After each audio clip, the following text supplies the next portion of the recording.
Aunt Jennifer tigers पढ़ते हैं। जैसे कि इसके नाम से पता चल रहा है कि कोई आंट है, आंट जेनिफर, और उनके टाइगर्स के बारे में बात हो रही है। बहुत आसान पोएम है, बहुत मजेदार पोएम है, सुनो क्या है। Aunt Jennifer tigers prance across screen. Prance मतलब होता है उछल कूद करना। अब ये आंट जेनिफर क्या कर रही है कि एम्ब्रॉयडरी कर रही है। एक मोटिफ है, मोटिफ मतलब एक तरह की ना, जिसे जिसके ऊपर एक डिजाइन होता है, कपड़ा रखते हैं, एक तरह का फ्रेम होता है जिसके ऊपर कपड़ा रख के कढ़ाई की जाती है, एम्ब्रॉयडरी की जाती है। तो आंट जेनिफर यही काम कर रही है। तो वो ना क्या बना रही है, क्या बना रही है वो, bright topaz denizens of a world of green. अब टोपाज बोलते किसको है, टोपाज बोलते हैं आपके एक कीमती पत्थर मोती होता है ना, उसको बोलते हैं टोपाज, उसको बोलते हैं टोपाज। कहां गई आपकी किताब, हाँ जी, हाँ जी, हाँ जी।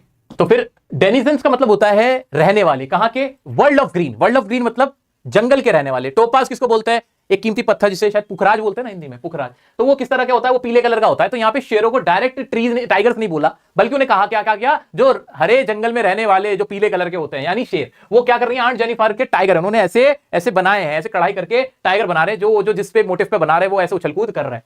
They do not fear the man beneath the tree. उन्हें किसी आदमी का डर नहीं है कि ट्री के पीछे कोई आदमी छुपा होगा। यानी डर किसको है, आंटी को डर लगता है, आंटी को डर लगता है। They pace in sleek chivalric certainty. वो दौड़ रहे हैं बड़े शानदार तरीके से, बिना डरे, बिना किसी से परेशान हुए या डर के मारे, वो अपना बहादुरी के साथ दौड़े चले जा रहे हैं, आंट जेनिफर के tiger. Aunt Jennifer fingers fluttering through her wool. उनकी जो उंगलियां है ना, वो ऐसे हाथ में ली हुई हैं, वो ऊन ली हुई है, और उनकी ना उंगलियां ऐसे ऐसे फड़फड़ा रही हैं। ये क्या शो कर रही हैं कि उनके अंदर डर है। She has got fear. वो कमजोर है, वीक है, उनकी उंगली बहुत कमजोर, उनका शरीर बहुत कमजोर हो गया। Find even the ivory needle hard to pull. बल्कि वो इतना इतना इतना ज्यादा हाथ फड़फड़ा रहे हैं, इतनी कमजोर हो गई हैं कि वो उसको जो नीडल है ना, उसको ऐसे पुल भी नहीं कर पा रही है, ऐसे कढ़ाई भी नहीं कर पा रही है, ऐसे बड़े हिलाते हुए हाथों से वो ऐसे कढ़ाई कर रही है। That shows her weakness, that shows the fear of her husband. उनको अपने हस्बैंड से बहुत डर लगता है। The massive weight of uncle's wedding band sits heavily upon aunt Jennifer's hands. जो मैसिव मतलब बहुत बड़ा जो वेट है अंकल की वेडिंग बैंड का, उनकी उंगली में, आंट जेनिफर की ना, जो आंटी ना, उनकी उंगली के अंदर ना शादी की रिंग है, जिसे क्या कहा गया, वेडिंग बैंड। अब वो क्या है, वो उनके हाथ में ही है, वो उनकी उंगली में ही है। अब वो इतना हैवी है, उतना हैवी है कि उनका उनका हाथ चल नहीं पा रहा है। अब उसका वजन इतना बड़ा नहीं है, बट वो क्या है, वो डोमिनेशन, जो डोमिनेंस है उनके हस्बैंड का, इसके बारे में बात हो रही है। मे बी अंकल को एम्ब्रॉयडरी करवाना पसंद ना हो कि वो एम्ब्रॉयडरी करते हैं, या उनको अंकल से डर लगता हो कि कब आके वो मेरे पे चीखने लग जाए, गुस्सा करने लग जाए। हमारे घरों में, आपके मेरे घरों में भी ऐसे बहुत सारे केसेस हैं जहां पे वाइफ को हस्बैंड बिना वजह डांटने लगते हैं, उन्हें मारने पीटने तक लगते हैं। और ये उन्हीं की बात हो रही है कि आंट जेनिफर की जो हाथ में शादी की जो रिंग है ना, वो उनके उनके हाथ में बहुत बड़ा बोझ है, वो उनके ऊपर बहुत बड़ा बोझ है, और वो बोझ कभी खत्म नहीं होगा। When aunt is dead, her terrified hands will lie. Still ring with the audience she was mustered by. जब आंटी मर जाएंगी तो जो उनके कांपते हुए हाथ है ना, जो डरते हुए हाथ है, वो ऐसे पड़ जाएंगे, ऐसे सीधे हो जाएंगे। लेकिन जो उनके हाथ में वो जो रिंग है ना, वो तब भी उनके हाथ में रहेगी, और वो दिखाएगी कि वो जो उन्होंने तकलीफें झेली हैं, वो दुख उसको दिखाती रहेंगी। वो रिंग उसमें से हाथ में से नहीं निकलेगी। The tigers in the panel that she made will go on prancing, proud and unafraid. लेकिन वो जो टाइगर्स हैं जो आंटी ने ड्रॉ किए हैं या एम्ब्रॉयडर किए हैं, एम्ब्रॉयडरी की है उनकी, वो तब भी ऐसे कूदते रहेंगे और उछल कूद करते रहेंगे और बहादुरी से घूमते रहेंगे। ये जो सारे टाइगर्स हैं जो आंटी ने बनाए, वो क्या है, वो आंटी इसके थॉट्स हैं, उनके एस्पिरेशंस हैं। वो क्या है, आंटी इसके थॉट्स, क्या आंटी के थॉट्स हैं। वो क्या चाहती है अपने जीवन में, वो क्या चाहती है, वो फ्रीडम चाहती है, वो इंडिपेंडेंस चाहती है, उनको आजादी चाहिए, है ना। उनके जो ड्रीम्स हैं वो उन्हें पूरा करना चाहती हैं, और वो उन्हें किससे शो कर रही हैं, अपनी एम्ब्रॉयडरी से टाइगर बना के उससे शो कर रही हैं। लेकिन आंटी को डोमिनेट कौन कर रहा है, उनके husband. Her husband is very dominating towards हर। वो उनकी तरफ बहुत डोमिनेटिंग है, वो उनके साथ वो उनके ऊपर बहुत रिस्पॉन्सिबिलिटीज का बोझ डाले हुए हैं, वो उन्हें डोमिनेट करते हैं, और जिसकी वजह से जो ऑर्डियल्स हैं, जो तकलीफें वो झेल रही हैं, जो खत्म नहीं होंगी उनके मरने के बाद भी। So this is all from aunt Jennifer's tigers, written by a great poet, feminist poet Adrienne Rich, जो कि ऑस्ट्रेलिया से थी। इनकी शादी हुई थी, इनके हस्बैंड से इनका डिवोर्स हो गया था, इनके हस्बैंड ने सुसाइड कर ली थी गोली मार के। ठाए, ये एक्स्ट्रा नॉलेज दे रहा हूं मैं तुम्हें। आओ चलो, हाँ, तो आंटी को क्या है, रिस्पॉन्सिबिलिटीज है, फ्रीडम चाहती है, सप्रेस्ड डिजायर्स हैं उनके, डोमेस्टिक ड्यूटीज हैं, और उनका जो जेस्ट है वो किल हो चुका है। इमोशनल वेट तो आप समझ ही गए। आओ आओ अब इसकी समरी करा दूं, एग्जाम में कौन सी लाइंस आपको लिखनी है वो देखो मेरा बच्चा। Aunt embroidering a motif, design या पैटर्न पे बना रही है। एनर्जेटिक फियरलेस टाइगर बना रही है, moving freely, living life of submissiveness. Submissiveness का मतलब कि जहां कोई अपने आप को बिल्कुल सबमिट कर देता है, दब के रहता है, तो उन्होंने कैसी लाइफ गुजारी है, a life of submissiveness. Submissiveness word important है।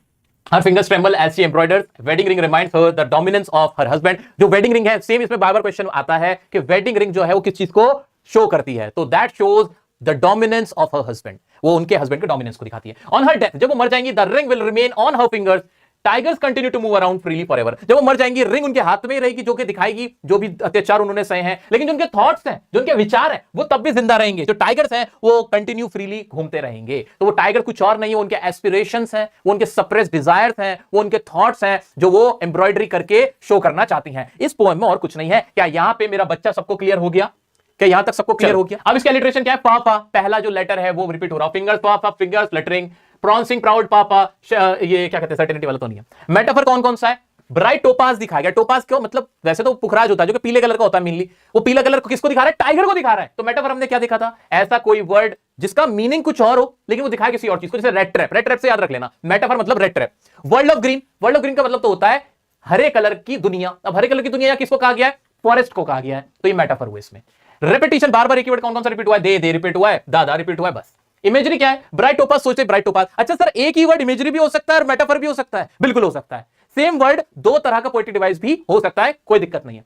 तो इमेजरी क्या है? Bright topaz, denizens of a world of green, they do not fear when the man beneath the tree. Man beneath the tree, छुपा हुआ आदमी हमें दिमाग में बन रहा है, तो वो क्या है? हमारे इमेजरी है, वो हमारे इमेजरी है। Contrast me can't Jennifer and the proud tigers, rhyme scheme बता दूंगा अभी, बस इससे ज्यादा इसमें कुछ नहीं है। आओ इसके क्वेश्चन जल्दी से देख लेते हैं। आओ इसके क्वेश्चन जल्दी से देख लेते हैं। Any problem now? I hope everything going smoothly. Okay, आओ जल्दी से इसको देख लेते हैं। आ जाओ आ जाओ। Aunt Jennifer tigers, aunt Jennifer tigers. Road side stand last में कराता हूं मैं हमेशा। देखो मैं तुम्हें अभी कहूंगा, अगर तुम्हारे पास चॉइस आए रोड साइड स्टैंड या किसी और पोएम में, तो रोड साइड स्टैंड को स्किप करना, दूसरा वाला ऑप्शन को चूज करना, क्योंकि रोड साइड स्टैंड बहुत बड़ी पोएम है। हो सकता है शायद तुम उसमें फंस जाओ, लेकिन जो बाकी पोएम्स है बहुत आसान है, बहुत आसान है वो बाकी पोएम्स। आ जाओ मेरा बच्चा। आंट जेनिफर टाइगर, इसके क्वेश्चन देख लेते हैं। आसान आसान से क्वेश्चन है। एक्सट्रैक्ट टाइप देखो क्या ही पूछ लेगा यार।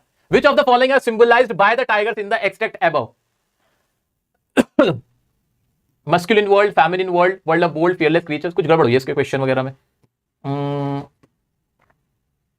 हाँ कुछ गड़बड़ हुई है पॉइंट में लिखने में। दूसरा देख लेते हैं। State whether the given statement true और false. The creator of the tigers was fearless and assertive like the tigers. जो क्रिएटर था टाइगर का वो फियरलेस है। कौन था क्रिएटर? क्रिएटर कौन? बनाने वाला। कौन बना रहा था वो टाइगर? जल्दी बताना मुझे एक बार, कौन बना रहा था टाइगर? Aunt Jennifer tiger. क्या वो फियरलेस थी? भाई ट्रेम्बल, हर फिंगर्स वर ट्रेम्बलिंग, फ्लटरिंग, याद है? थ्रू हर वूल, वो वूल नहीं, वो जो ऊन है वो नहीं पिरो पा रही थी, वो ऐसे कढ़ाई नहीं कर पा रही थी, वो कहां बेचारी फियरलेस थी?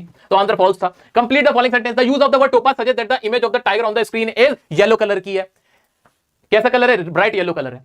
Tigers do not fear the man beneath the tree because they are, वो टेम्ड है, केज में है, फियरलेस है, या किंग्स ऑफ द जंगल है, वो फियरलेस है, इसलिए उन्हें डर नहीं लग रहा है।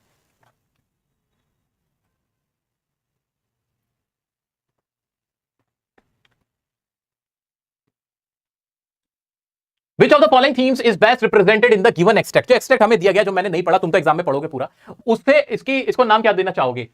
क्या थीम देना चाहोगे? Maturity of adulthood, the glory of femininity, victim of male domination, superficial beauty. भाई मेल डोमिनेशन ही मुझे, अब तो तुम समझदार हो गए। क्या मैं ज्यादा समझाऊं? अब तो क्लियर हो रहा है ना? अब तो बार बार नहीं। State whether the following statement is true और false. Aunt Jennifer is nervous and traumatized because of the constraints of her marriage. क्या आंट जेनिफर बहुत ज्यादा ट्रॉमेटाइज थी अपनी मैरिज के से? हाँ बिल्कुल सही जवाब है, ट्रू ही होना है। The heavy wedding ring is a source of Joy, freedom, dignity या बर्डन। हैवी वेडिंग रिंग क्या है? एक तरह का बर्डन है, वो जॉय थोड़ी है। चलो आओ अब इसके नॉर्मल वाले क्वेश्चंस देख लेते हैं। Subjective question. अब तो तुम इसमें तो धूल उड़ा दोगे भाई। Denizens of the world of green refer to. Denizen मतलब होता है निवासी। वर्ल्ड ऑफ ग्रीन के निवासी कौन थे? जल्दी बता दो यार, एक साथ कमेंट में सब लोग बता दो, क्या कौन थे वो? कौन थे?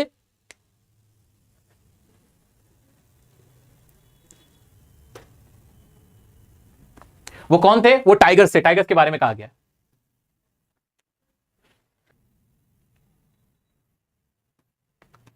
आओ अब इसके सब्जेक्टिव क्वेश्चंस देख लेते हैं। Explain how the tigers in the panel will go on prancing proud and unafraid. अब तो तुम लिख ही दोगे, अब तो इसकी पूरे एक्सप्लेनेशन आराम से कर दोगे कि जो टाइगर्स हैं वो एम्ब्रॉयड कर रही है मोटिव के ऊपर, एंड उनके जो टाइगर्स हैं वो प्रॉन्स कर रहे हैं, they are running without any fear, fearlessly वो प्रॉन्स कर रहे हैं, उनको किसी मैन का डोमिनेंस नहीं है। Why do aunt Jennifer tiger not fear the man beneath the tree? वो उससे क्यों नहीं डर रहे हैं? क्योंकि वो जंगल के अंदर है, वो फियरलेस है, वाइल्ड है, जो क्या कहते हैं सिंबलाइज कर रहा है किसको? उनके कॉन्फिडेंस को दिखा रहा है, और विदाउट एनी इंटिमिडेशन, वो किसी इंटिमिडेशन में नहीं है। Why did Aunt Jennifer create tigers so different from her own character? उन्होंने अपने खुद के कैरेक्टर से वो डिफरेंट क्यों बनाए हैं? बिकॉज उनके ऊपर मेल डोमिनेंस है, हर हस्बैंड का डोमिनेंस है, वो उनके विचार हैं, उनके सेपरेट डिजायर हैं, जो उन्होंने अपने टाइगर्स के थ्रू शो किए हैं। What was Aunt Jennifer terrified of? वो किससे टेरिफाइड है? अपने हस्बैंड से टेरिफाइड है, उनको जो मैरिटल रिस्पॉन्सिबिलिटीज हैं और जो ट्रोमा है उससे वो टेरिफाइड है। Aunt Jennifer deserves our sympathy, elaborate. हमारी सिंपैथी डिजर्व करती है, यस ये वो डिजर्व करती हैं बिकॉज वो एक सबमिसिवनेस वाली जिंदगी जी रही हैं। She is living the life of a submissiveness and she is being dominated by her husband, वो अपने हस्बैंड के द्वारा डोमिनेट की जाती हैं और रिस्पॉन्सिबिलिटीज है उनके ऊपर और बहुत ही वो एक बड़ी मुश्किल जिंदगी जी रही है। अब तो कर लोगे। Describe the contrast between the tigers and aunt Jennifer. Aunt Jennifer और टाइगर्स में कॉन्ट्रास्ट बताओ। तो आंट जेनिफर क्या है, वो फियरलेस नहीं है, वो सबमिसिवनेस की लाइफ जी रही हैं, वो सप्रेस्ड हैं। जो टाइगर्स हैं वो फियरलेस हैं, वो आजाद हैं और क्या है, वो शिवलरिक वे में घूम रहे हैं। एंड जो आंट जेनिफर हैं वो डोमिनेट कर रही हैं, उनके हस्बैंड द्वारा डोमिनेट की जा रही हैं, लेकिन जो टाइगर्स है उनको कोई डोमिनेट नहीं कर रहा है। जो आंट जेनिफर है वो वीक है और जो टाइगर्स हैं वो स्ट्रांग है। ठीक है। Explain the irony at the end of the poem aunt Jennifer tiger. Irony क्या है? The irony lies in the fact that while Aunt Jennifer's spirit remains burdened even after death, the tigers she created will continue to be free. कि tigers free हो जाएंगे और aunt Jennifer के उंगली में तब भी वो बैंड रहेगा। Why does Adrian Rich describe the tiger as chivalric in the poem Aunt Jennifer? बार-बार सेम ही क्वेश्चन हो रहा है, अब तो तुम कर लोगे, सेम ही रिपीट